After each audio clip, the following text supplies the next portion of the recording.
চাচা, ভেবেছি এবার একটা ব্যবসা শুরু করব। লেখাপড়া তো শেষ, বেকার আর কতদিন ঘুরে বেড়াবো। আর বাবা একলা পরিশ্রম করবেই বা কতদিন।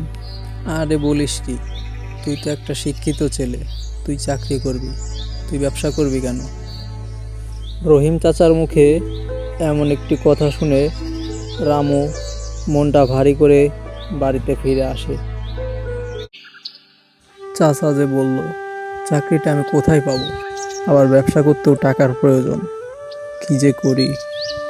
রামু ভীষণ দুশ্চিন্তায় পড়ে যায়। সে সোজা চলে যায় তার বাবার কাছে। বাবা, তোমার সাথে কিছু কথা ছিল। হ্যাঁ রে রামু, বল। বাবা, ভেবেছি এবার একটা ব্যবসা শুরু করব, তো আমার কিছু টাকা প্রয়োজন। রামু, তুই তো জানিস তোর বাবার কাছে টাকা নেই। তুই বরং বাবা একটা কাজ কর, আমার সঙ্গে কিছুদিন সবজি চাষ কর, ওগুলা বিক্রি করে তুই টাকা নিয়ে ব্যবসা কর। রামু তার বাবার কথাতে ভীষণ খুশি হয় এবং সে ছুটে বাড়িতে চলে আসে। কাজের জন্য যন্ত্রপাতি নিয়ে সে মাঠের দিকে ছুটতে থাকে।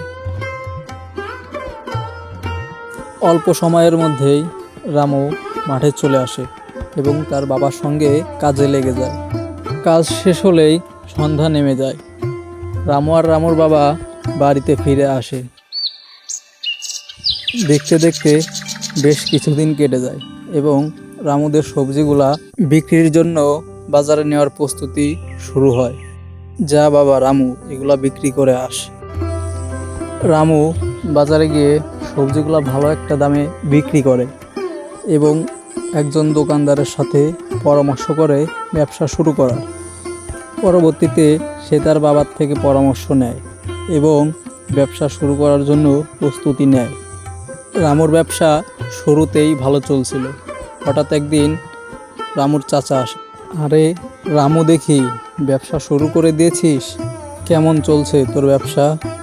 হ্যাঁ চাচা, ব্যবসা শুরু করে দিয়েছি, আপনাদের দোয়ায় ব্যবসা ভালোই চলছে।